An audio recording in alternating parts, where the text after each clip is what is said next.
to the mailbox. She had never chosen her own food. She had never touched the lock on her door, because it was on the wrong side. Her father told her it was love. The new neighbor recognized it for what it was, a prison. He had stepped away from the underworld to forget, but when he heard the scream that night, he remembered why he had started. Don't touch her again. 5 words, spoken calmly. And with those 5 words, a monster woke up to hunt another. The lock turned at exactly 6:47 p.m. Hillary knew the sound the way other women knew their mother's voice, intimately, instinctively, with every nerve ending tuned to its particular metallic scrape. She was already seated at the kitchen table, hands folded in her lap, spine straight, eyes fixed on the plate in front of her. The food had been set out 12 minutes ago. It was getting cold. That would be a problem. The bruise on her left wrist throbbed beneath the sleeve of her sweater.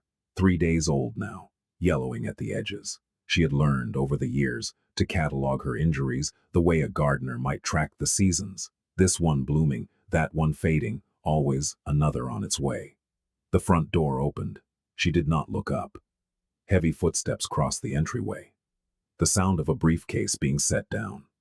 Keys dropped into the ceramic bowl by the door, the one her mother had painted before she died, back when Hillary was still young enough to believe that mothers could protect their daughters from fathers.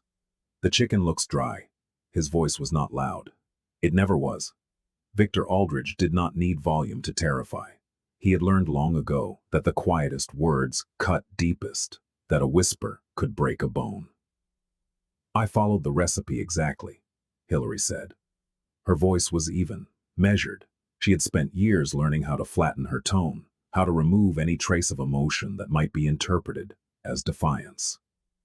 Did I ask for an excuse? No. He appeared in her peripheral vision, tall, broad-shouldered, gray creeping into the temples of his dark hair. At 54, Victor Aldridge was still a handsome man. The neighbors thought so. The women at his office thought so.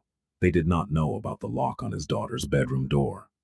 They did not know about the bars on her windows, painted white to match the trim, invisible from the street. They did not know that Hillary had not left this house alone in 7 years. He sat down across from her. She could feel his eyes moving over her face, searching for cracks, for weakness, for any sign that something inside her was still alive enough to crush. She gave him nothing. Look at me when I'm speaking to you. She raised her eyes, met his gaze, held it. Something flickered in his expression, not anger, not yet, something closer to satisfaction. He liked this, she knew, the control, the slow, methodical process of turning a human being into a ghost. I have a dinner meeting tomorrow night, he said, picking up his fork. You will not leave your room. Yes, Father. You will not turn on the television. Yes, Father. You will not make any noise.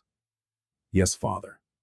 He took a bite of the chicken, chewed slowly, swallowed. She watched his throat move, felt her own pulse beating against the bruise on her wrist. Adequate, he said finally. Though you should have seared it longer. I'll remember for next time. He nodded, returned to his meal. The conversation was over. Hillary picked up her own fork and began to eat, her movements mechanical, automatic. She had perfected the art of eating without tasting, of breathing without feeling, of existing without living. It was the only way to survive. Later, after the dishes were washed and put away, after Victor had retreated to his study with his whiskey and his ledgers, Hillary climbed the stairs to her bedroom. She moved quietly. She always moved quietly, her bare feet making no sound on the hardwood floors. The hallway was dark. Her father preferred it that way. Said electricity was expensive. Said she didn't need light to find her own room. The truth was simpler. Darkness was another form of control. Another way to keep her disoriented, dependent, afraid. She reached her door, turned the handle, stepped inside. The lock clicked behind her, not from the inside. There was no lock on the inside. The mechanism was external, controlled by a keypad that only her father knew the code to. Every night at 9 p.m., the door sealed itself. Every morning at 7 a.m., it released her. In between, she was a prisoner. Hillary stood in the center of her room and breathed. The space was small but clean, a twin bed with white sheets, a dresser with 3 drawers, A desk she was not allowed to use. No computer, no phone, no connection to the world outside these walls. The window looked out over the backyard, but the bars prevented her from opening it more than 2 inches. Just enough air to breathe, never enough to escape. She walked to the window and pressed her forehead against the cool glass. Outside, the neighborhood was settling into evening. She could see lights coming on in other houses, families gathering for dinner, children being called in from play. Normal lives, lived normally, less than 100 feet away. They had no idea. Hillary had stopped hoping for rescue years ago. She had learned that neighbors did not notice what they did not want to see, that bruises could be explained away, that a quiet house was rarely questioned. Her father was respected in this community. A successful accountant, a widower who had dedicated his life to raising his troubled daughter alone. Everyone admired his sacrifice, his patience, his devotion. No one asked why his daughter never left the house.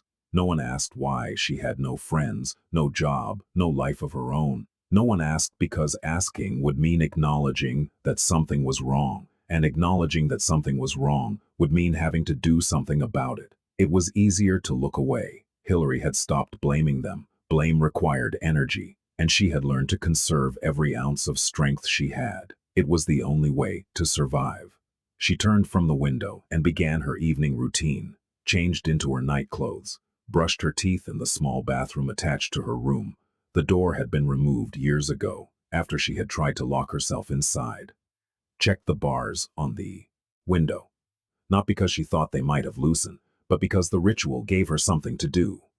Then she lay down on her bed and stared at the ceiling. Sleep would come eventually. It always did. But first, there would be hours of silence.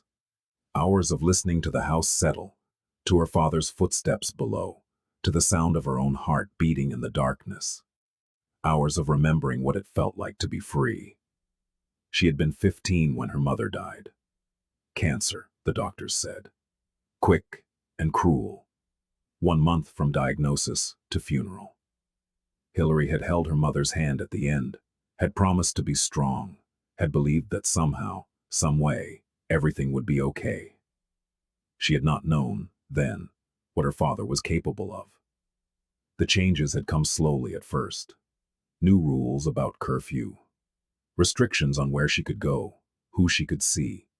He was grieving, she told herself. He was scared of losing her too. She tried to be patient, tried to understand, but the rules kept multiplying. The restrictions kept tightening. By the time she realized what was happening, it was too late. She was 16 years old, and she was a prisoner in her own home. She had tried to escape, twice. The first time, she had made it 3 blocks before he found her. The second time, she had almost reached the police station. She did not try a third time. Her father had made certain of that. Now she lay in the darkness and listened to the house breathe, and she thought about the years stretching out before her. Years of silence, of control, of slow suffocation. She thought about the chicken that had been too dry, about the bruise on her wrist, about the lock clicking shut at exactly 9 p.m. She thought about dying, not actively, not with any intention, but the thought was there, hovering at the edges of her consciousness, whispering that there were ways out of cages that did not involve doors. She pushed it away. She always pushed it away, but it was getting harder. Every day, it was getting a little bit harder. Somewhere outside, a car door slammed. Footsteps on pavement. The murmur of voices. Normal sounds of a normal night in a normal neighborhood. Hillary closed her eyes and waited for morning. The new neighbor moved in on a Tuesday. Hillary watched from her window as the moving truck pulled up to the house next door, a modest colonial that had been empty for 6 months. Ever since old Mrs. Patterson had died and her children had sold it. The for sale sign had come down a week ago, but Hillary had not seen any activity until now. She pressed closer to the glass, curious, despite herself. New neighbors were rare entertainment in her world. She knew she should not get invested. They would be like all the others, friendly at first, then gradually pulling away as her father's charm worked its magic and his lies took root. But she could not help watching. The moving men were efficient, carrying boxes and furniture into the house with practiced ease. But the man directing them was different. He stood on the front lawn with his arms crossed, his posture relaxed, but somehow alert. He was older than her, she could tell, maybe mid-30s, maybe more. Dark hair, just long enough to be unfashionable. A face that might have been handsome if it were not so utterly still. He was wearing a simple black t-shirt and jeans, nothing remarkable. But there was something about the way he carried himself, the way his eyes moved over his surroundings, the way the moving men seemed to give him slightly more space than necessary, something that made Hillary's instincts prickle. She had learned to read people in the years of her imprisonment. It was a survival skill, understanding the subtle shifts in mood and intention that preceded violence. Her father had taught her that, without meaning to, without knowing it, and she had become fluent in the language of danger. This man spoke that language. She was certain of it, but there was something else too, something she could not quite identify, a stillness in him that was not the stillness of a predator waiting to strike, but something older, something more tired. The stillness of a man who had done terrible things and decided to stop. She did not know how she knew this. She just did. As if sensing her gaze, the man turned and looked directly at her window. Hillary froze. Their eyes met through the glass. For a long moment, neither of them moved. His expression did not change, did not soften or harden, did not reveal anything at all. But Hillary felt the weight of his attention settle over her like a physical thing. Then, slowly, he nodded. Just that, a simple acknowledgement. A recognition that she existed, that she was there, that she was watching. It was the most seen she had felt in 7 years. Before she could react, she heard her father's footsteps on the stairs. She pulled back from the window, arranging her features into their usual blank mask, her heart pounding for reasons she could not explain. The door opened. "There's a new neighbor," Victor said. "I'm going to introduce myself. Stay here." "Yes, father." He studied her for a moment, his eyes searching her face. Then he nodded, satisfied that she was sufficiently cowed, and left. Hillary listened to his footsteps descend the stairs, listened to the front door open and close. Then she crept back to the window and watched as her father crossed the lawn and approached the new neighbor with his hand extended and his most charming smile in place. The neighbor shook his hand. Victor talked. The neighbor listened. From this distance, Hillary could not hear what was being said, but she could read the body language. Her father's expansive gestures, his easy laughter, the way he leaned in to establish intimacy.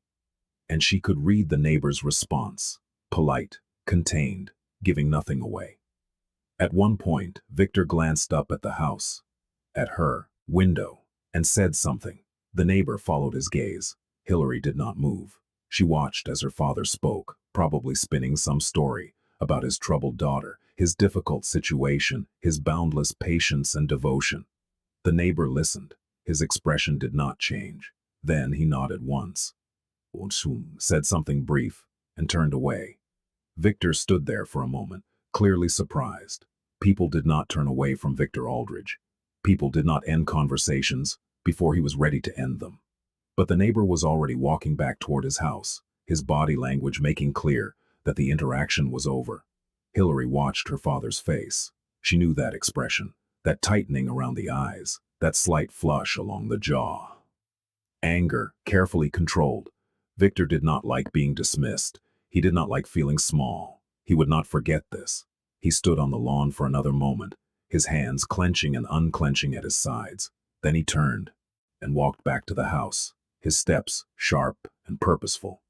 Hillary moved away from the window, made it to her bed, was sitting with a book in her lap, one of the few possessions she was allowed, chosen, and approved by her father. By the time she heard his footsteps on the stairs, the door opened. "Our new neighbor is reserved," Victor said. His voice was pleasant, but Hillary heard the edge beneath it. "He won't be joining us for dinner anytime soon." "That's too bad," she said automatically. Victor studied her.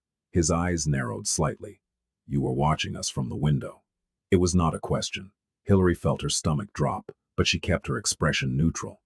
"I was curious about the noise." "Curious." He repeated the word slowly, tasting it. "You know what I've told you about curiosity, Hillary?" "Yes, father." "Remind me." She set the book aside. folded her hands in her lap. Curiosity is how people get hurt. That's right.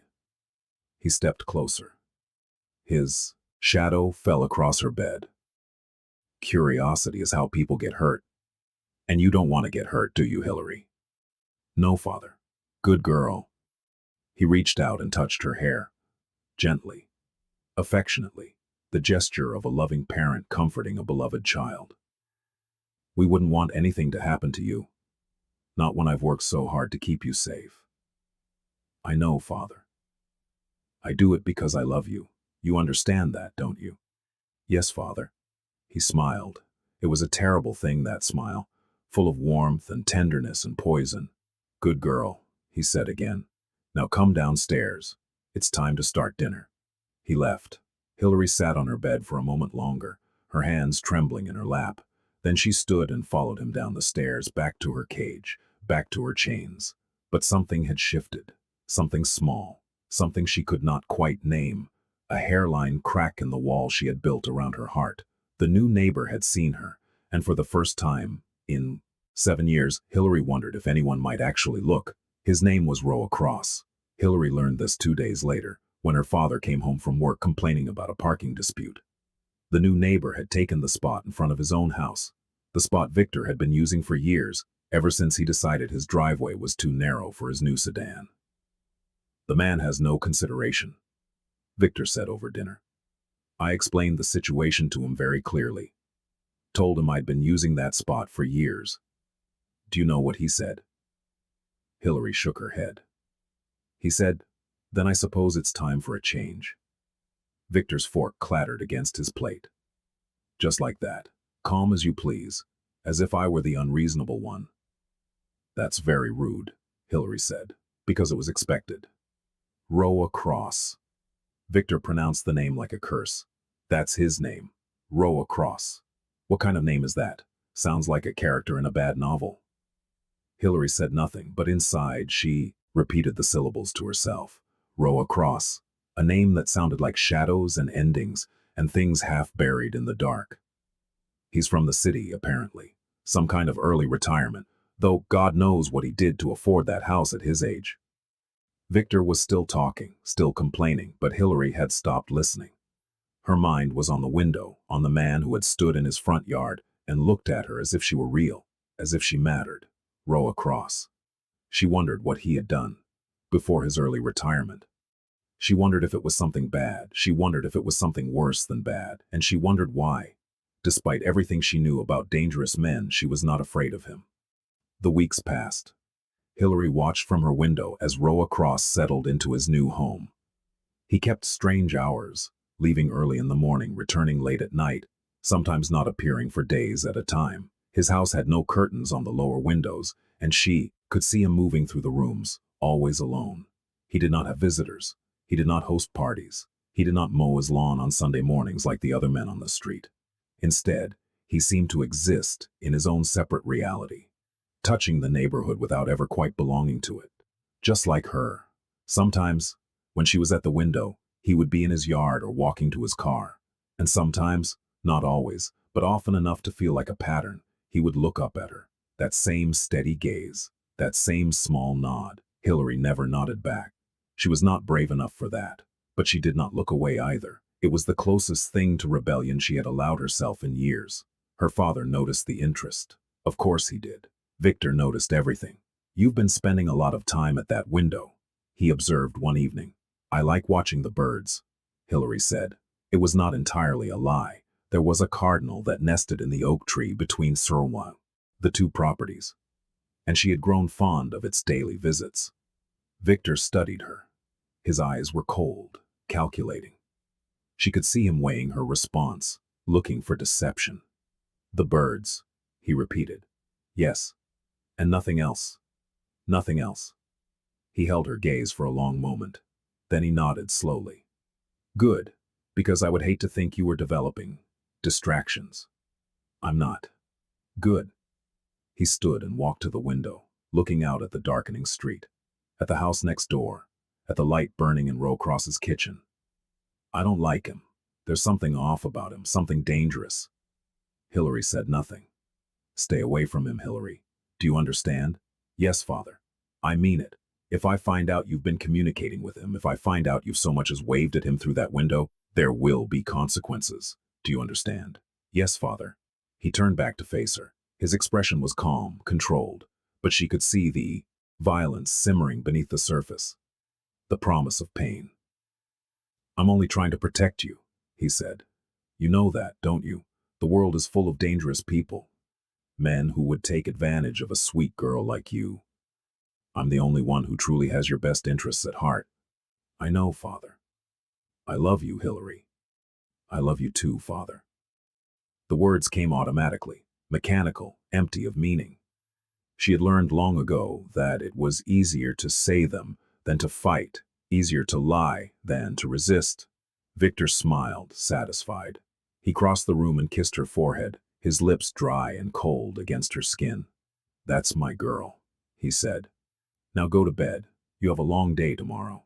She climbed the stairs to her room, heard the lock click behind her, stood in the darkness, and breathed. Through the window, she could see Roa Cross's house. The kitchen light was still on. As she watched, a figure passed by the window, just a silhouette there and gone, and she felt something loosen in her chest. He was there.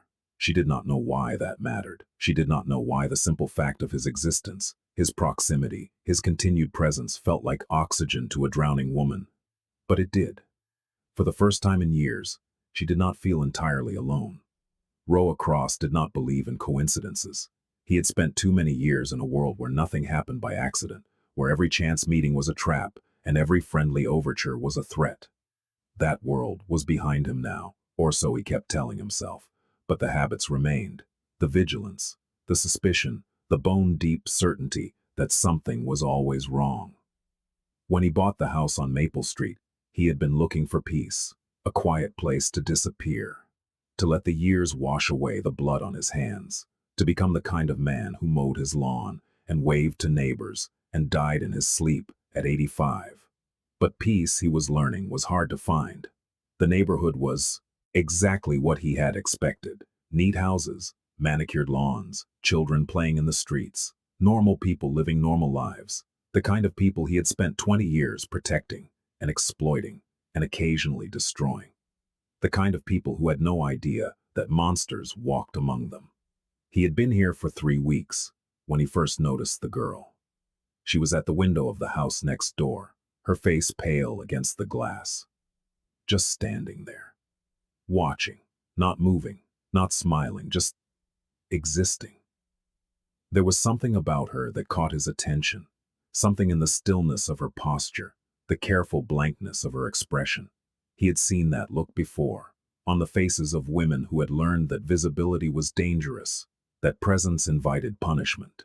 He had seen that look on the faces of people who were trapped.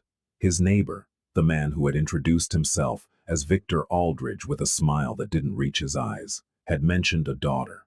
Troubled, he had said, with the performative weariness of a long-suffering parent. She has issues, mental health problems. I've had to make sacrifices to care for her. Roa had nodded politely and said nothing. He did not trust men who spoke about their children's struggles with strangers. He did not trust men who smiled that way. Now, watching the girl in the window, he understood why. It started with small things. The way she flinched when her father's car pulled into the driveway. The way she never left the house alone, never walked to the mailbox, never stood in the yard. The bars on her window, painted white to blend in but unmistakable once you knew what to look for. Roa noticed everything. It was what he had been trained to do. Years of running the Blackhand family's operations had honed his instincts to a razor's edge. He could read a room in seconds, identify threats before they materialized, sense lies the way other men sensed rain. And everything about Victor Aldridge screamed liar. He watched, listened, paid attention. The girl, Hillary, her name was Hillary, had been removed from school at 16 after her mother's death. Homeschooled, the neighbors said, though no one had ever seen a tutor come or go. She did not have friends, did not have visitors, did not exist in any of the ways that young women were supposed to exist. Her father spoke about her with the rehearsed concern of a man used to lying. He mentioned her mental health issues to anyone who would listen, painting a picture of a fragile, unstable daughter who required constant supervision. The neighbors nodded sympathetically and never thought to question why the supervision looked so much like imprisonment. Roa thought about it.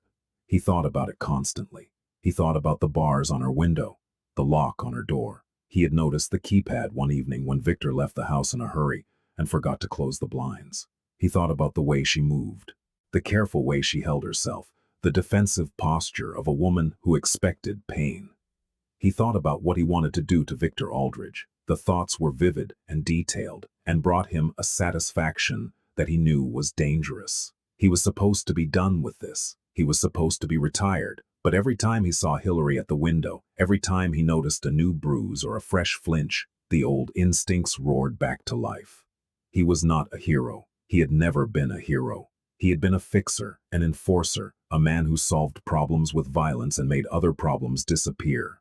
The world he had come from did not have heroes, only predators of different stripes, fighting over territory and power. But he remembered his sister. He remembered what had happened to her, what had been done to her, how he had been too young and too weak to stop it. He remembered the promise he had made to himself, the night he buried her, that he would never stand by while someone was being destroyed. He had broken that promise many times. He had stood by while innocent people suffered, had allowed terrible things to happen because it served his interests, had chosen power over principle again and again. But not this time. This time he would do something different. This time he would be someone different. He just had to figure out how. The opportunity came in early November. Roa was returning from a late run, one of the habits he had kept from his old life, the ritual of pushing his body until his mind went quiet. When he heard it, shouting. It was coming from the Aldridge house. Victor's voice, raised in anger, loud enough to carry through the walls and into the cold night air. Roa stopped at the edge of his driveway, listened. Told you not to touch my things. How many times do I have to explain this to you? How many times? A crash. The sound of something breaking. Then silence.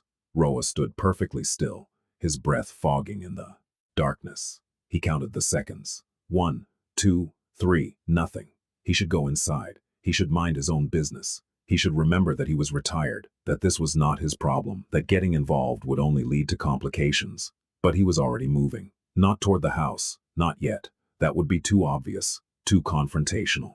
Instead, he walked to the fence that separated their properties, positioned himself in the shadow of a large oak tree, and waited. The light in Hillary's room was on. He could see it glowing behind the barred window, a small rectangle of yellow against the dark face of the house. As he watched, a shadow moved across it. Then another. The shadow was shaped like a man. Roa's hands curled into fists at his sides. The old instincts were screaming now, demanding action, demanding violence. He forced himself to breathe, to wait. The light went out.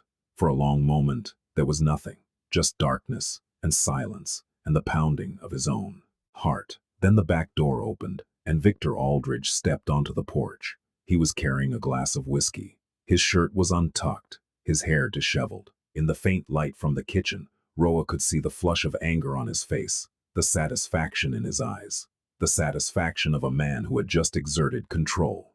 Victor walked to the edge of the porch and stood there, looking out at the night.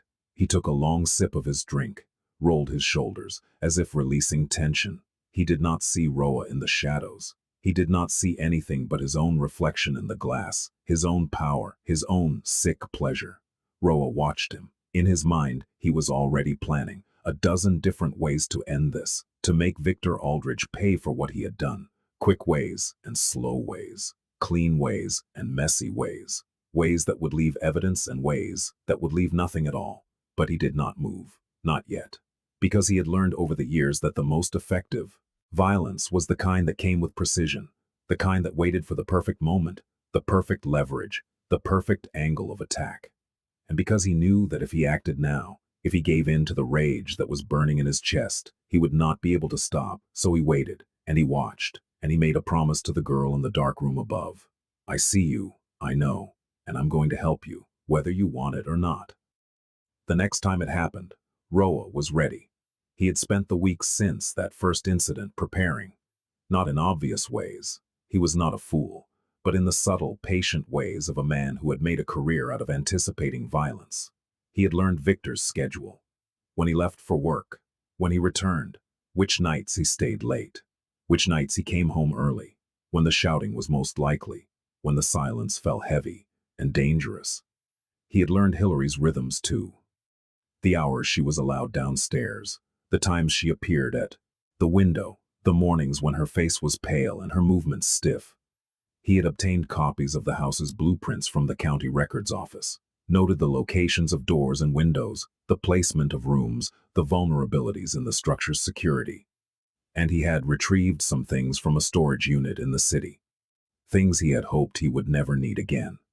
Tools of his former trade, kept as insurance against a world that never stopped being dangerous. He was not planning to use them. He was just planning to be prepared. It was a Thursday night when everything changed. November had turned bitter, the kind of cold that seeped through walls and settled in bones. Roa was in his living room pretending to read a book he had not absorbed a word of when he heard the first shout. Then, the scream. He was out the door before the sound finished echoing. The night was dark, moonless, the streetlights doing little to penetrate the gloom. Roa crossed his yard in seconds, vaulted the fence between the properties, and landed in the Aldridge's backyard in a crouch. The screaming had stopped, but he could hear voices now. Victor's, raised in rage, and another sound, a whimper, high and thin and terrified. The back door was locked. Roa did not slow down. He pulled a slim metal tool from his pocket, old habits, and had the lock picked in under 3 seconds. The door swung open. He stepped into the kitchen. The house was dark except for a light at the top of the stairs. Roa moved through the shadows, his footsteps silent on the hardwood floor. Oh. He had done this 1,000 times before, in 1,000 different houses. The muscle memory was still there, waiting. He reached the bottom of the stairs, looked up. Victor Aldridge was standing in the hallway above, his back to Roa, his attention focused on something in front of him. His body was rigid with anger, his hands clenched at his sides. And on the floor in front of him, pressed against the wall, was Hillary. She was curled into herself, arms wrapped around her head, trying to make herself small. There was blood on her face, a split lip maybe, or a cut above her eye, and her whole body was shaking. Victor was speaking. His voice was low now, controlled, the quiet fury that Roa had learned to recognize as the most dangerous kind. Think you can disobey me, after everything I've done for you, after everything I've sacrificed? Hillary did not respond. She just stayed curled on the floor, trembling. Look at me when I'm speaking to you. She did not move. I said. Victor reached down and grabbed her arm, hauling her up. Look at me. Roa climbed the stairs. He moved without hurry, without sound. Each step was measured, deliberate. He had learned long ago that the most terrifying approach was the calm one, the one that said, I am not rushing because I do not need to, because the outcome is already decided. Victor did not hear him until he was 3 steps away. Then he turned. His face went through several expressions in rapid succession: confusion, recognition, anger, fear. The fear was the most satisfying.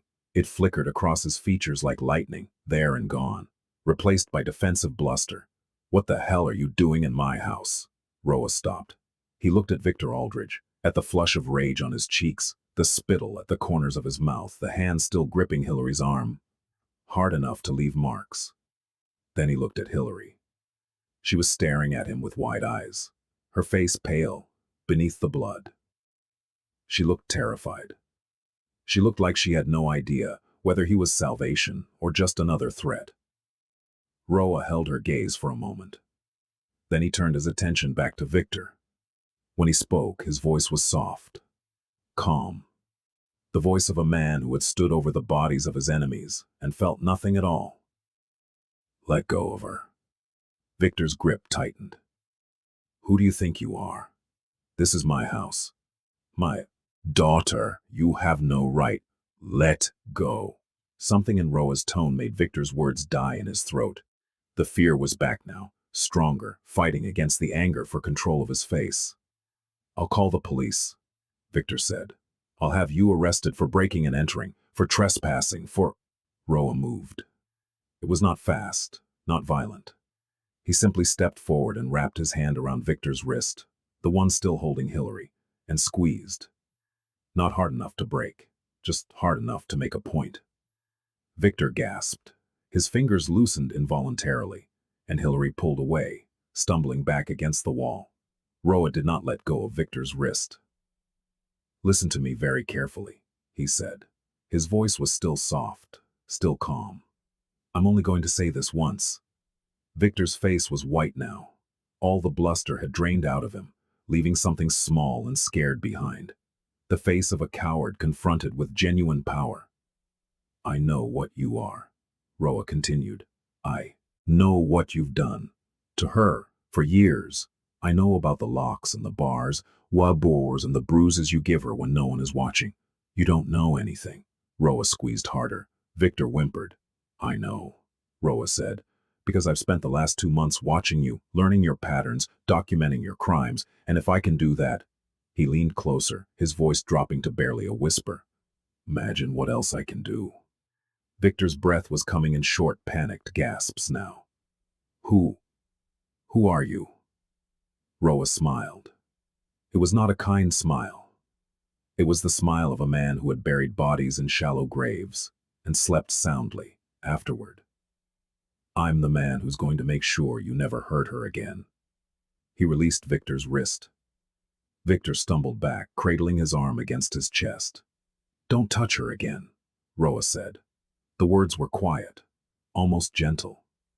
"If you do, if you so much as raise your voice to her, I will know, and I will come back, and what happens next will not be a conversation." Victor opened his mouth, closed it, opened it again. "You can't. This is my house. She's my daughter." "Not anymore." Roa turned to Hillary. She was still pressed against the wall, her eyes huge in her pale face. She had not moved, had not spoken, had barely seemed to breathe. "Come with me," Roa said.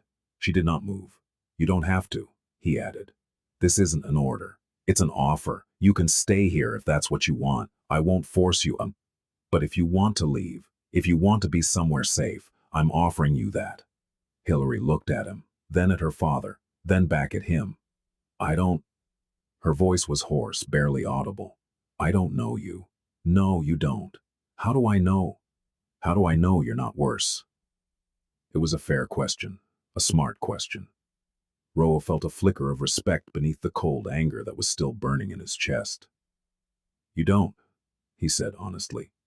"You don't know anything about me. I could be lying. I could be exactly what he says I am, a dangerous man who wants to take advantage of you." Victor made a noise of agreement, starting to regain his courage now that Roa's attention was elsewhere. "That's right. You see what I've been protecting you from? Men like him." "Shut up," Roa said without looking at him. Victor fell silent. "Here's what I can tell you," Roa continued, his eyes still on Hillary. "I'm not going to make you any promises. I'm not going to tell you everything will be okay, or that I'll save you, or that we'll live happily ever after. I don't believe in that kind of thing." He paused. Let the words sink in. "But I can tell you this. If you come with me, you will have a door that locks from the inside. You will have food you choose for yourself. You will have silence when you want it and company when you don't. And no one—" His voice hardened. "No one will ever touch you without your permission again." Hillary stared at him.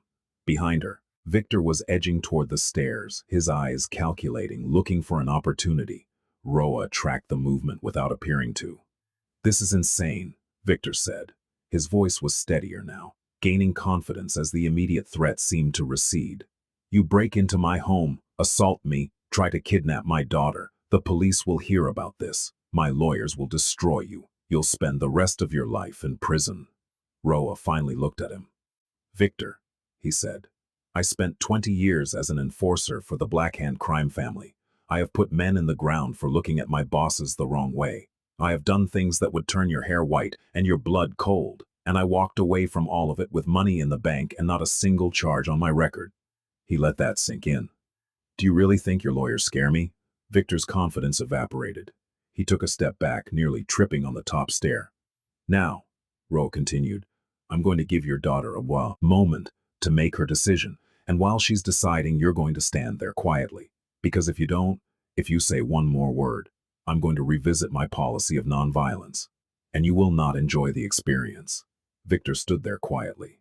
Roa turned back to Hillary. She was crying, silent tears running down her face, mixing with the blood from the cut above her eye. But she was not sobbing, not falling apart. She was just standing there, tears streaming, looking at him with an expression he could not quite read. "It's your choice," he said softly. "No one is going to make it for you. Not me, not him. You decide what happens next." Hillary looked at her father. She looked at the hallway she had walked down every day for 7 years, the walls that had witnessed her captivity, the prison she had learned to call home. She looked at Roa, a stranger, a confessed criminal, a man who had just admitted to terrible things with no trace of shame. And then she looked at the door, at the end of the hall.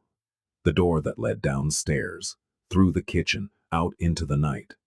The door that, for the first time in years, was not locked. "Okay," she whispered. Roa nodded. He did not smile, did not celebrate, did not make any move that might spook her. He simply stepped aside and gestured toward the stairs. "After you." Hillary walked past him on shaking legs. As she passed her father, Victor reached out, reflexively maybe, or maybe one last attempt at control, and grabbed her wrist. "Hillary, please." She stopped, looked down at his hand on her arm, looked up at his face, and for the first time in 7 years she spoke to him without fear. "Let go." Victor's hand fell away. Hillary continued down the stairs. Roa followed. At the bottom she paused, looked back up at her father, who was standing at the top of the stairs, his face twisted with rage and fear and something that might have been grief. "Goodbye, father," she said. Then she walked out the door. The night air hit Hillary like a slap. She stood on the back porch of her father's house, her prison, and breathed. Cold November wind, smelling of dead leaves and distant wood smoke, stars overhead, sharp and clear against the black sky. The sounds of a sleeping neighborhood, a dog barking somewhere, the hum of a distant highway, the rustle of branches in the wind. Normal things, simple things, things she had not experienced in years. Behind her, Roa emerged from the house. He closed the door quietly, then stood beside her, not speaking. They remained like that for a long moment, two strangers in the dark, standing on the edge of something neither of them fully understood. "Where do we go?" Hillary finally asked. "My house," Roa said. "For now, you can stay as long as you need to figure out your next steps. And then, that's up to you." She turned to look at him. In the faint light from the street, his face was all shadows and angles, impossible to read. "Why are you doing this?" It was the question she had been wanting to ask since he appeared in the hallway, since he looked at her father with eyes like winter and said, "Don't touch her again," in a voice that promised death. Roa was quiet for a moment. When he spoke, his voice was thoughtful, distant. "I had a sister once." He did not elaborate. He did not need to. Hillary understood, in the way that only people who had survived certain kinds of darkness could understand. "I'm sorry," she said. "So am I." He shook his head slightly, as if clearing away memories. "Come on, let's get you inside." His house was warm. That was the first thing Hillary noticed when she stepped through the door. Not just temperature warm, though it was that too, after the bitter cold outside, but warm in a different way, comfortable. Lived in, the furniture was simple but good quality. Dark leather couch, wooden coffee table, bookshelves lining one wall. A kitchen she could see through an open doorway, clean and functional. Stairs leading up to a second floor she could not see from here. No bars on the windows, no locks on the doors, or rather, locks that faced the right direction, locks that kept the outside out, rather than the inside in. She stood in the entryway and did not know what to do with herself. "The guest room is upstairs," Roa said. "Second door on the left. Bathroom is across the hall. There are towels in the cabinet if you want to shower." Hillary nodded but did not move. "There's food in the kitchen if you're hungry. Help yourself to whatever you want." She still did not move. Roa studied her for a moment, then he walked past her into the living room and sat down on the couch. Picked up a book from the side table. Opened it to a marked page. "I'll be here if you need anything," he said. "Take your time." He began to read. Hillary stood in the entryway for another long moment, uncertain, off balance. She had spent so many years being told what to do, where to go, how to behave. The absence of instruction was almost more terrifying than the captivity had been. But Roa was not telling her what to do. He was not even looking at her. He was just there. Present, but not demanding. Available, but not imposing. Slowly, carefully, Hillary moved. She went to the kitchen first. Opened the refrigerator, something she had not been allowed to do without permission for years. Inside, she found normal things. Milk, eggs, vegetables, leftover takeout in plastic containers. She closed it without taking anything, then opened a cabinet. Dishes, another cabinet, glasses. She took down a glass and filled it with water from the tap. Drank it slowly, standing at the sink, looking out the window at the dark backyard. The water tasted like freedom. She did not sleep that first night. The guest room was small, but clean, with a bed covered in a blue quilt and a window that looked out over the street. She sat on the edge of the mattress and stared at the door. It had a lock, a simple deadbolt, the kind you could slide with your thumb. Nothing fancy, nothing complicated. She got up and locked it, then unlocked it, then locked it again. Then she sat back down on the bed and cried. Not loud, gasping sobs. She had learned long ago to cry quietly, to muffle her grief so it would not invite punishment. But the tears came anyway, running down her face and soaking into the collar of her shirt. She cried for the years she had lost, for the mother she had never properly mourned, for the girl she might have been. If things had been different, she cried until there was nothing left, until she was empty and hollow and exhausted. Then she lay down on the bed, fully clothed, and watched the ceiling until dawn. The days that followed were strange. Hillary existed in a kind of limbo, suspended between the life she had left and the life she did not yet know how to build. She moved through Roa's house like a ghost, touching things lightly, afraid to disturb anything, afraid to take up too much space. He gave her room, never pushed, never pressed, never asked questions she was not ready to answer. He cooked meals and left food for her in the refrigerator. He came and went on his own schedule, sometimes gone for hours, sometimes present, but absorbed in his own thoughts. When they did interact, it was brief, practical. There's coffee if you want it. I'm going out. Do you need anything? The library is 2 blocks east if you want to walk there. Simple offerings, no strings attached. The library. Hillary thought about it for 3 days before she worked up the courage to go. It seemed absurd, walking 2 blocks, visiting a public building, doing something normal people did every day. But for her, it was an expedition into unknown territory. She stood at the front door of Roa's house for 15 minutes, her hand on the knob, her heart pounding. Then she turned it and stepped outside. The air was cold. The sky was gray. The neighborhood looked exactly the same as it always had.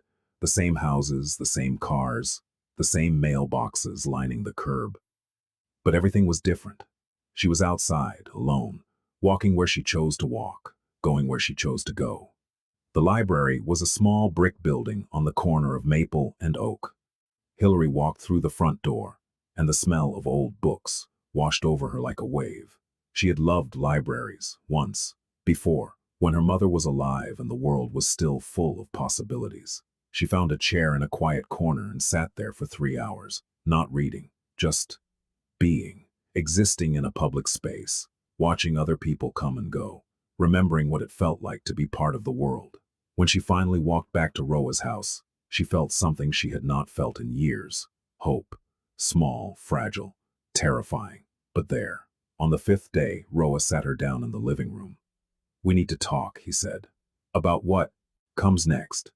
Hillary felt her stomach clench with fear. She had been waiting for this, the moment when the bill came due, when she found out what he really wanted from her. But his face was calm, neutral, no hidden agenda lurking behind his eyes. "Your father isn't going to stay quiet forever," he said. "Right now, he's scared. He doesn't know who I am, what I'm capable of. But fear fades. Eventually, he'll get angry enough to do something stupid." "Like what?" "Call the police, claim you were kidnapped, try to take you back by force." The fear was sharper now, a knife twisting in her gut. "What do I do?" "That's what we need to figure out." Roa leaned forward, his elbows on his knees. You're 22, a legal adult. He can't compel you to return, but he could make your life difficult. Try to get you declared mentally unfit, file false reports, use his connections to turn people against you. He will, Hillary said quietly. He's good at that, making people believe him. I know, which is why we need to build your case. Document what he did to you, gather evidence, create a paper trail that will protect you if things get legal. How? Photographs of the injuries, for starters. A written statement of what happened, in your own words. Medical records if we can get them. And eventually, maybe... He paused, watching her face. You might want to consider talking to the police. No. The word came out fast, instinctive. No police. Okay, Roa said. Not now. Maybe not ever. That's your choice. They wouldn't believe me anyway. He's respected. He's charming. They'd think I was crazy, just like everyone else does. Maybe, or maybe not. But that's not a decision you have to make today. Roa sat back. For now, let's focus on the basics. Get you a phone, a bank account, things that give you independence, options. Hillary stared at him. Why are you doing all this? I told you I had a sister. No, I mean, she struggled to find the words. All of this, the room, the food, the help, you don't know me. You have no reason to care what happens to me. Roa was quiet for a long moment. I spent 20 years hurting people, he finally said. Some of them deserved it, most of them didn't. I did it because it was my job, because it was what I was good at, because I told myself it didn't matter who got caught in the crossfire. He looked away, toward the window, toward the gray sky outside. But it did matter. It always mattered. And I can't undo any of it. Can't bring back the people I hurt. Can't erase the damage I caused. All I can do is try to be different now. Try to put something good into the world instead of taking things out of it. He looked back at her. You asked me why I'm doing this. That's the reason. Not because you owe me anything. Not because I expect anything in return. Just because it's the right thing to do, and I've spent too many years doing the wrong ones. Hillary did not know what to say. So she said nothing. Just sat there, looking at this strange, dangerous, inexplicably kind man. And for the first time since she walked out of her father's house, she thought maybe, just maybe, she had not made a mistake. The weeks turned into months. Hillary's life took on a rhythm, fragile and new. She got a phone, a simple one, nothing fancy but hers. She opened a bank account with money Roa gave her, refusing to tell her where it came from, but insisting she could pay him back whenever she was ready. She went to the library every day, reading voraciously, making up for years of intellectual starvation. She started to remember what it felt like to be a person. Roa was a constant presence, but not an intrusive one. He maintained his own schedule, his own routines. Sometimes he was gone for days, doing things he did not explain, and she did not ask about. When he was home, they orbited each other carefully, sharing meals occasionally, exchanging brief conversations, existing in parallel. He never touched her without permission, never entered her room without knocking, never made any demand, any request, any suggestion that implied expectation. It was the strangest thing Hillary had ever experienced. She had spent so long being controlled that freedom felt like walking on ice. Beautiful, but precarious, liable to crack at any moment. She kept waiting for the trap to spring, for Roa to reveal his true intentions, for the safety to prove illusory. But it did not happen. Days turned to weeks, weeks turned to months, and slowly, painfully, Hillary began to believe that maybe, just maybe, this was real. The first time she laughed, it surprised her so much, she started crying. It was a stupid thing. Roa had dropped a carton of eggs on the kitchen floor and cursed so creatively that she could not help herself. The laugh bubbled up from somewhere deep inside her, somewhere she had forgotten existed. Roa looked at her with an expression somewhere between amusement and concern. Are you okay? She was not okay. She was standing in a kitchen full of broken eggs, laughing and crying at the same time, feeling like her chest was going to split open from the force of emotions she did not know how to process. But she nodded anyway. I'm okay, she said. I'm okay. And for the first time in 7 years, she almost believed it. The Mafia came calling in February. Hillary was in the living room reading when she heard the car pull up outside. Heavy engine, expensive sound, not the kind of vehicle that belonged in this neighborhood. Roa was in the kitchen, but he appeared in the doorway before she could call to him. His face was calm, but there was something different in his eyes, a sharpness, an alertness that she had not seen before the night he had come to her father's house. Go upstairs, he said quietly. Lock your door. Don't come out until I come get you. What is it? Old friends. Why? Word was heavy with irony. Go, now. She went. From her room she could hear voices downstairs, men's voices, deep and rough. Roa's, calm and controlled. She could not make out the words, but she could read the tone.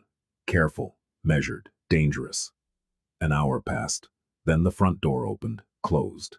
The heavy engine started up again, faded into the distance. Footsteps on the stairs. A knock on her door. It's me, Roa said. Hillary unlocked the door. He was standing in the hallway, looking tired but unhurt. Who were they? People from my old life. He ran a hand through his hair. They wanted to know why I'm still in the area, why I haven't moved on. What did you tell them? That it's none of their business. Hillary studied his face. Are they going to be a problem? Maybe, probably. He sighed umptily. I made a lot of enemies over the years. And I made some friends too, the kind of friends who don't like it when you walk away. What does that mean? For you, for this? For me, she did not say, but the question hung in the air between them. Roa met her eyes. It means things might get complicated, but it doesn't change anything. You're safe here. I'll make sure of it. How? He smiled, just slightly. I may be retired, but I'm not dead. And the people who might want to hurt you know better than to try. Hillary was not sure if that was reassuring or terrifying. Maybe both. More visitors came over the following weeks. Some in expensive cars, some in unmarked vans. Some stayed for hours, some left within minutes. Roa never introduced any of them to Hillary, never explained who they were or what they wanted. But she noticed things, the way they looked at him, with respect, with fear, sometimes with something like affection, the way they deferred to him, even though he had supposedly left that life behind, the way they called him names that were not his name, boss, sir, Mr. Cross. She noticed too the way they looked at her when they caught glimpses of her, curious, calculating, assessing. She did not like it. One night, after another visitor had come and gone, she finally asked him directly, Who are you, really? Roa set down the glass of whiskey he had been nursing. I told you who I was. You told me you were an enforcer. You said you worked for the Blackhand family. She sat down across from him. But that's not all of it, is it? He was quiet for a long moment. No, he finally admitted. That's not all of it. Tell me. He studied her face. Whatever he was looking for, he seemed to find it. I ran the Blackhand family's operations for 15 years, he said. By the end, I was essentially second in command. When the old boss died, there were some who wanted me to take over. Why didn't you? Because I didn't want to spend the rest of my life surrounded by blood. Because I looked at where I was heading and didn't like what I saw. He picked up his glass again, swirled the amber liquid. Because I remembered my sister and thought about all the sisters I had destroyed, all the daughters and mothers and wives, and I couldn't do it anymore. So you just walked away. It's not that simple. There were negotiations, arrangements. I handed over my territories, gave up my claims, made it clear I wasn't going to be a threat. In exchange, they let me leave in peace. But they're still coming to see you. Old habits, old loyalties. He shrugged. Some of them just want to pay their respects. Some of them want advice. And some of them, his expression hardened, are testing the waters, seeing if I've really gone soft. Have you? The question hung in the air. I don't know, Roa said honestly. I'd like to think so, but then I think about your father and what I wanted to do to him that night, and I'm not so sure. Hillary thought about that night too, the calm in his voice as he made his threat, the certainty in his eyes. What stopped you? You did. He met her gaze. If I had killed him, you would have been afraid of me, and I didn't want that. I wanted... He stopped, shook his head. What? What did you want? I wanted to be someone you could trust. someone who could help you without becoming another monster in your life. Hillary felt something shift in her chest, something warm and unfamiliar. You're not a monster, she said quietly. I've done monstrous things. That's not the same. She leaned forward. A monster wouldn't care about being one. A monster wouldn't try to be different. Roa looked at her for a long moment. Something flickered across his face. Surprise, maybe, or something deeper. You're very kind, he said finally, considering everything you've been through. I'm not kind. I'm just observant. She allowed herself a small smile. I've had a lot of practice. The months continued to pass. Spring came, then summer. Hillary found a job at the library. Part-time, nothing special, but her own. She opened a savings account with her first paycheck.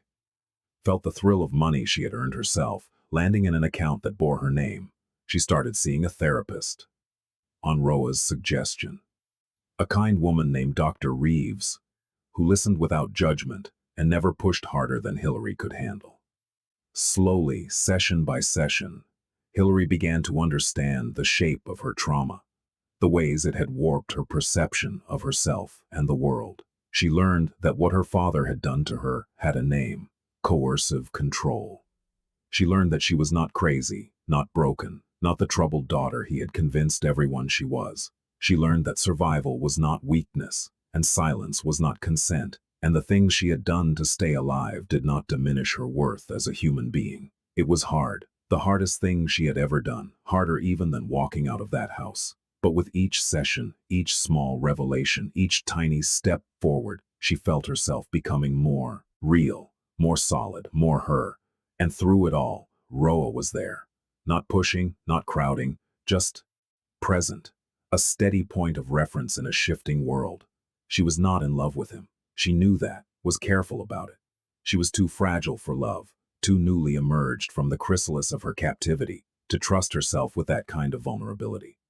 But she cared about him, depended on him, felt safe with him in a way she had never felt safe with anyone. And she thought, she was almost certain, that he felt the same. One night, late, she came downstairs to find him sitting in the dark. The living room was unlit, but she could see his silhouette in the faint glow from the streetlights outside. He was sitting on the couch, not reading, not drinking, just sitting. "Can I join you?" she asked. He looked up.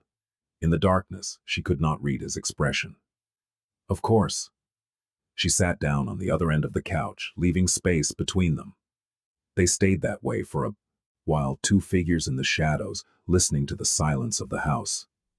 "I couldn't sleep," Hillary finally said. "Neither could I." "Bad dreams?" "No dreams at all."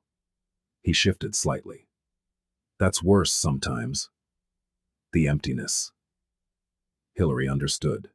She had spent years in that emptiness, that blank space where hope used to live. "What do you think about?" she asked. "When you can't sleep?" "The past, mostly. The things I've done." A pause. "The things I wish I could undo." "Do you regret it? All of it?" "No, not all of it." His voice was thoughtful, honest. "Some of the people I hurt deserved it. Some of them were worse than me, and the world is better without them. But the others," he trailed off. "The sisters," Hillary said softly. "The daughters and mothers and wives." "Yes." They sat in silence for another long moment. "I think about my mother," Hillary said eventually. "I wonder sometimes if things would have been different if she had lived, if she would have stopped him, or if she would have become another kind of prison. What do you think?" "I don't know. I want to believe she would have protected me, but she stayed with him for years, knowing what he was, so maybe—" She shook her head. "Maybe there's no version of this story where I wasn't trapped. Maybe some people are just born for cages." "No." Roa's voice was sharp, sudden. "That's not true." "How do you know?" "Because you're here, because you walked out, because every day since then you've made choices, your own choices, about who you want to be and how you want to live." He turned to face her, and even in the darkness, she could feel the intensity of his gaze. "You're not meant for cages, Hillary. You were put in one, yes, but you broke out of it. You're still breaking out of it, and that means you're meant for something else entirely." Hillary felt tears prick at her eyes. She blinked them back. What if I don't know what that is? Then you figure it out. One day at a time. One choice at a time. His voice softened. That's all any of us can do. She did not know what to say, so she did something she had never done before. Something that would have been unthinkable even a few months ago. She reached out and took his hand. His fingers were rough, calloused. The hands of a man who had done violence and might do it again. But they were gentle as they curled around hers, holding without gripping, present without possessing. They sat that way for a long time, hands intertwined, watching the darkness slowly lighten into dawn. Victor Aldridge came for his daughter on a cool autumn evening. 1 year after she had walked out of his house, Hillary was in the kitchen, cooking dinner, something she had learned to enjoy, choosing her own ingredients, preparing her own meals. The radio was playing softly, some song she half recognized, and she was humming along without realizing it. She did not hear the car pull up. She did not hear the footsteps on the front walk, but she heard the knock. Something about it made her freeze. The sound was too sharp, too insistent. Not the polite tap of a neighbor or the businesslike rap of a delivery driver. This was the knock of someone who believed he had a right to be there. Hillary set down the knife she had been using and moved toward the front of the house. Through the window beside the door, she could see a figure standing on the porch. Her father. Every muscle in her body went rigid. For a long, terrible moment, she was 16 again, trapped and helpless and alone. The fear was overwhelming, a tidal wave that threatened to drag her under. Then she remembered. She was not 16 anymore. She was not trapped, and she was not alone. She pulled out her phone and texted Roa. He's here. Then she stood by the window and waited. Victor knocked again. Hillary, I know you're in there. Open the door. She did not respond. This is ridiculous. We need to talk. I'm your father, for God's sake. Still nothing. I'm not leaving until you open this door. Hillary watched him through the glass. He looked older than she remembered, grayer, thinner, the year having taken its toll. But his eyes were the same, cold, calculating, hungry. A car pulled into the driveway. Roa. He got out and walked toward the house with the unhurried stride of a man who knew exactly how dangerous he was. Victor turned at the sound of his approach, and Hillary saw fear flash across her father's face. Good. Mr. Aldridge, Roa said. His voice was pleasant, conversational. I don't recall inviting you. This is between me and my daughter. Victor's voice was trying for firm, but landing closer to desperate. You have no right to interfere. I have every right. This is my property, and you're trespassing. She's my child. She's a grown woman who doesn't want to see you. Roa stepped closer. I believe I warned you a year ago what would happen if you came near her again. Victor's face paled, but he held his ground. You can't keep her from me forever. She belongs with her family. She belongs wherever she chooses to be, and she's chosen not to be with you. Hillary watched the two men face off on the porch. Part of her wanted to stay hidden, to let Roa handle this, to avoid the confrontation entirely. But another part, a stronger part, knew that would be the wrong choice. This was her battle, her father, her past, and she needed to face it herself. She opened the door. Both men turned. Victor's face lit up with triumph. Roa's went carefully blank. Hillary, Victor said, reaching toward her. Thank God. I've been so worried.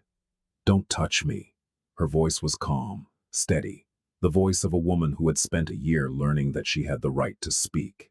Victor's hand dropped. His expression shifted, the mask slipping to reveal something uglier beneath. You've changed, he said. Yes. He's done something to you, brainwashed you. You were never like this before. Before I was too afraid to speak. Before I thought you might actually kill me if I stood up to you. Before I believed I deserved what you did. She stepped onto the porch. Victor stepped back. But I don't believe that anymore. I know what you are. I know what you did. And I know that you have no power over me. Not anymore. Victor's face was reddening, anger overtaking fear. You ungrateful little. After everything I sacrificed, you sacrificed nothing. You took everything. Hillary felt tears prick at her eyes, but refused to let them fall. You took my childhood, my education, my friends, my freedom. You took every part of me that might have become something good, and you locked it away in the dark. I protected you. You imprisoned me. Her voice cracked, but she did not stop. You beat me when I questioned you. You isolated me from everyone who might have helped. You spent 7 years convincing me that I was crazy, that no one would believe me, that you were the only person in the world who could love something as broken as me. That's not, but you were wrong. She was crying now, tears streaming down her face, but her voice was stronger than ever. I'm not broken. I never was. You're the one who's broken, Father. You're the one who couldn't stand to let someone else have a life of their own. Victor stared at her. His face was a mask of rage, but beneath it Hillary could see something else, something she had never seen before. Fear, not of Roa, not of exposure or consequence. Fear of her. You think this changes anything? His voice was vicious now, all pretense of concerned father abandoned. You think you can just walk away and start over? You're nothing without me, nothing. You'll fall apart. You'll come crawling back. No. Hillary's voice was quiet but final. I won't. She turned to Roa, who had been watching the entire exchange in silence. I want him gone. Roa nodded. He stepped forward, positioning himself between Hillary and her father. His voice was soft, almost gentle, and that made it all the more terrifying. You heard her. Leave. You can't make me. I can, and I will. Roa tilted his head slightly. Would you like me to demonstrate? Victor opened his mouth to respond. Then he looked at Roa's face, really looked for the first time, and saw something there that made the blood drain from his cheeks. Without another word, he turned and walked to his car. The engine started. The headlights came on, and Victor Aldridge drove away, disappearing into the darkness from which he had come. Hillary stood on the porch and watched him go. She waited until the taillights had vanished completely, until the sound of the engine had faded to nothing, until there was only silence and the cold night air and the man standing beside her. Then she took a breath, the deepest breath of her life, and she let it go. A year later, Hillary woke to sunlight streaming through her window, not the barred window of her childhood prison, but the open window of her own apartment, 3 blocks from the library where she now worked full-time. The room was small but neat, decorated with things she had chosen herself. Photographs on the walls, plants on the windowsill, a quilt her grandmother had made before she was born. It was not much, but it was hers. She lay in bed for a moment, feeling the warmth of the sun on her face, listening to the sounds of the city waking up around her, cars on the street, birds in the trees, someone laughing somewhere, a bright, joyful sound that made her smile. Then she got up. Her morning routine was simple: shower, coffee, toast with jam. She ate at her small kitchen table, scrolling through the news on her phone, planning her day. Tonight, she had a dinner meeting with a support group she had helped organize. Other survivors of coercive control, finding their way back to themselves one step at a time. At 10 o'clock, there was a knock at the door. She opened it to find Roa standing in the hallway, 2 cups of coffee in his hands.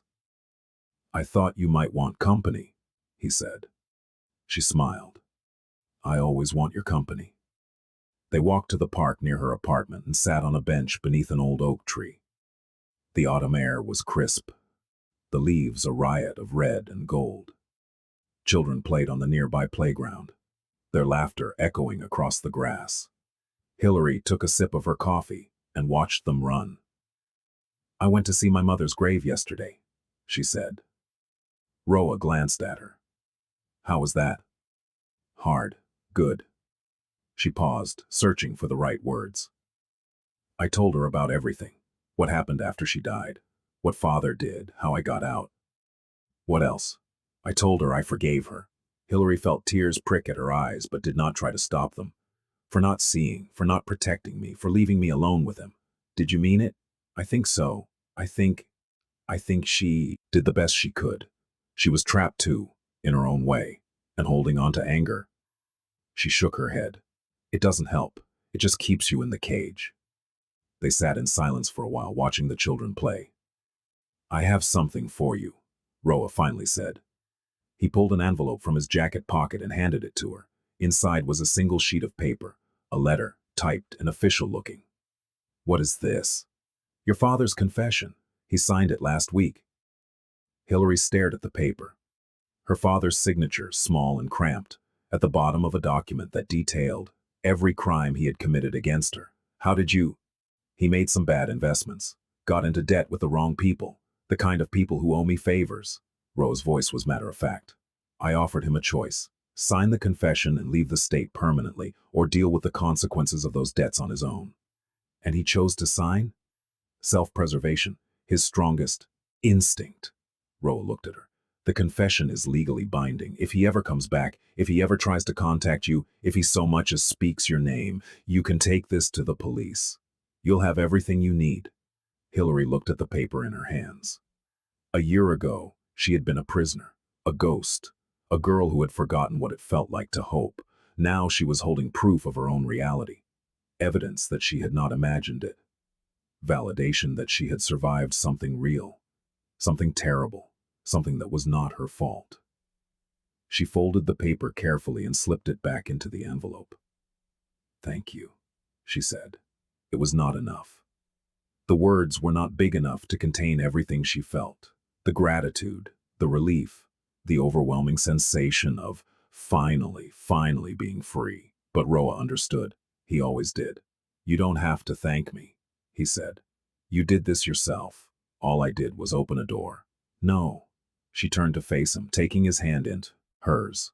"You did more than that. You saw me. When everyone else looked the other way, you saw me, and you believed that I was worth saving. You were always worth saving. You just needed someone to remind you." She leaned forward and kissed him, gently, carefully, the way you touch something precious. When she pulled back, his eyes were soft, surprised, full of something that looked almost like hope. "I love you," she said. "I don't know if I'm ready for everything that means. I don't know if I'll ever be the kind of person who can give you what you deserve. But I love you, and I wanted you to know." Roa looked at her for a long moment. Then he smiled, a real smile, the first she had ever seen from him. "I love you too," he said. "And for the record, you're already more than I deserve." They sat on the bench as the morning light grew stronger around them, hands intertwined, watching the world wake up. There would be challenges ahead. There always were. Old wounds that still needed healing, new fears that would need to be faced, the slow, painful work of building a life from the ashes of destruction. But for now, in this moment, there was only the warmth of the sun and the touch of another hand and the simple, extraordinary hilarical of being alive. The most dangerous thing is not violence, it's hope.